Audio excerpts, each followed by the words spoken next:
आप देख रहे हैं मिड कैप वॉच। हम फोकस कर रहे हैं यहाँ पर मानधाना इंडस्ट्रीज की कंपनी के एमडी हमारे साथ हैं मनीष मानधाना। अगर आप स्टॉक पर नजर डालें करीब 4% के आसपास की तेजी दिखा रहा है। पिछले कुछ दिनों में यहाँ पर काफी ज्यादा तेजी आई है, काफी भागा है ये स्टॉक। तो 232 पर कारोबार करता हुआ पिछले कुछ दिनों में ही हमने इसकी लिस्टिंग देखी थी। 5 महीने हुए लिस्ट हुए कंपनी को, काफी अच्छा परफॉर्मेंस यहाँ पर। लेकिन और डिटेल्स लेते हैं कंपनी के एमडी मनीष मानधाना से।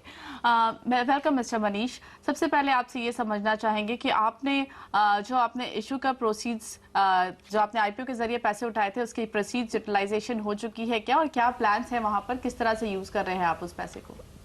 एज ऑफ नाउ हमने 45 करोड़ अप्रॉक्सीमेटली हमारे फ्यूचर एक्सपेंशंस में इन्वेस्ट किया है और बैलेंस फिलहाल म्यूचुअल फंड्स वगैरह के पास पड़ा हुआ है। And as and when we require the funds will be utilising it.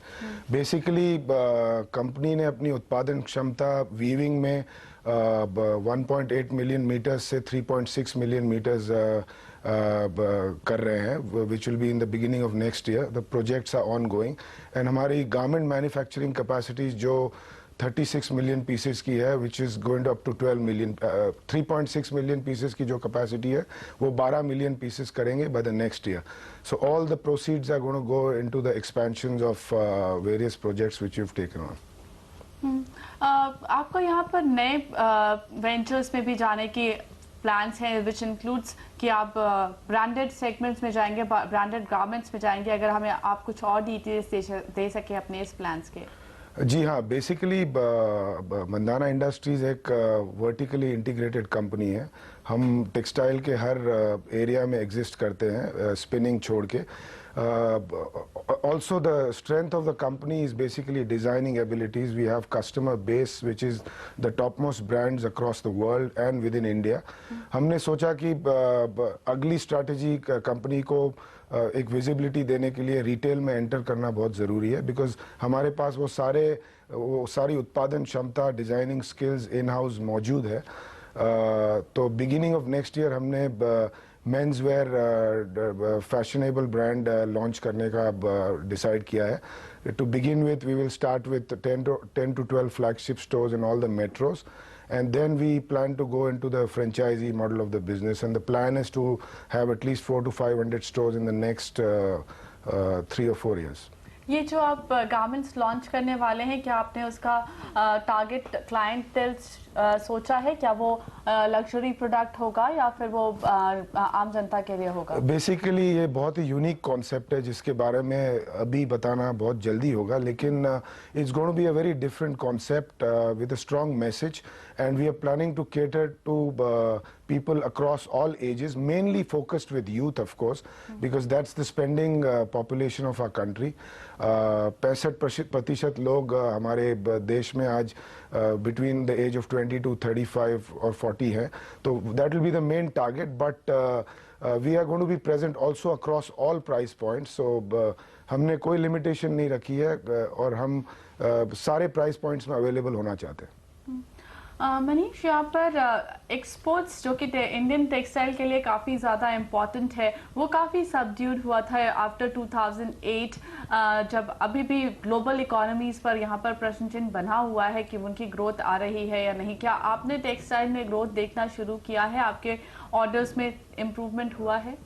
Well, मेरे हिसाब से टेक्सटाइल के लिए ये एब्सोल्युटली गोल्डन एरा है इंडियन टेक्सटाइल इंडस्ट्री के लिए।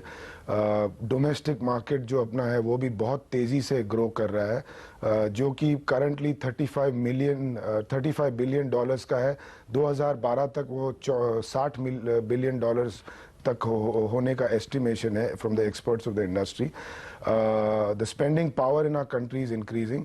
Apart from that, even in terms of exports, we are very strong with cotton and cotton products.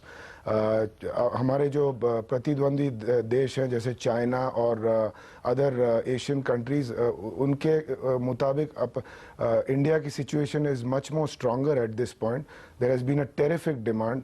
आप अगर सारी टेक्सटाइल कंपनियों का अगर ट्रैक रिकॉर्ड देखें तो पिछले अगले 6 से 7 महीने तक सब कंप्लीटली बुक्ड हैं अपनी कैपेसिटीज़ के साथ।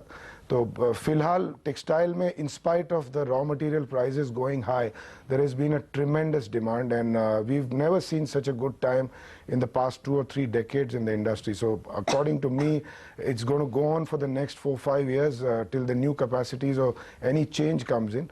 But India is definitely emerging as one of the strongest textile producers in the world. Manish, यहाँ पर आपने टच अपॉन किया कॉटन प्राइसेस पर, जहाँ पर रॉ मटेरियल प्राइसेस आपके लिए काफ़ी ज़्यादा बढ़े हैं। कॉटन प्राइसेस एटलीस्ट 2 डेकेड्स के हाई पर चल रहे हैं। क्या लगता है आपको, क्या आपके मार्जिन्स पर इसका कुछ असर देख रहे हैं? वेल ये जो फ्लक्चुएशन हो रहा है कॉटन प्राइसेस का, ये पिछले 6 महीने से चल रहा है। शुरुआत में ज़रूर हमको थोड़ी तकलीफ हुई थी because for everybody it was quite a shocker, but आज के डेट में I think everybody related to the textile business, the customers, the buyers, they are all aware of all these changes going on. Even in retail, prices have been increased to the tune of 15 to 20%. That means the pass on is happening at every level and every stage of the business, right from the beginning stage till the end consumer who's buying the product. Okay. लेकिन exports के लिए रुपी का movement भी काफी ज्यादा strong रहा है। कितना हर्ट कर रहा है वो आपको आपके मार्जिन पे, और किस तरह का मार्जिन आप देख रहे हैं इस साल के लिए? जी, हमारी कंपनी में हमारा मेजर एक्सपोजर यूरो में है, तो यूरो आज फिलहाल is quite strong compare to the dollars also, so we are quite comfortable on that front. And as far as the balance business which we do in dollars is concern, we've already hedged ourselves with a plain forward hedging for the next 6 months, and we've got a decent rate of 48 rupees to a dollar, where we are very comfortable. Apart from that, we have a natural hedge in terms of capital imports as well. So in our organization, we haven't taken such a big impact as of now. Okay. किस तरह के margins होंगे इस साल? इस साल again we are looking at 22 to 23% of EBITDAs, and we hope to continue that. पिछले 5 वर्षों में हमारी compounded annual growth rate 38% के करीब है, which we plan to continue, and I think it's only going to get better as far as future is concerned, because हमारा focus ज़्यादातर garment business में है। फिलहाल 25% हमारी कंपनी के टर्नओवर का हिस्सा गारमेंट से आता है, जो 35% हो जाएगा with additional capacities, and we typically enjoy better EBITDAs in our garment business to the tune of 29% versus the 19 to 20% in textile. So obviously even in EBITDA terms we'll be doing better by the next year. All right, Manish, thanks a lot for joining us today, and Thank best you. of luck for this year. Thank you. तो Mandhana industries यहाँ पर कहते हुए अच्छी growth expect कर रहे हैं वो इस साल, और अगले साल उनके गारमेंट्स बिजनेस का जो टोटल रेवेन्यू शेयर है वो काफ़ी ज़्यादा बढ़ता हुआ दिखाई देगा, almost by the tune of 10% in terms of numbers total contribution. लेकिन मिड कैप वॉच में आज के लिए इतना ही, लेकिन आप देखते रहिए CNBC आवाज़। ब्रेक के बाद लेकर आ रहे हैं वायदा से फ़ायदा।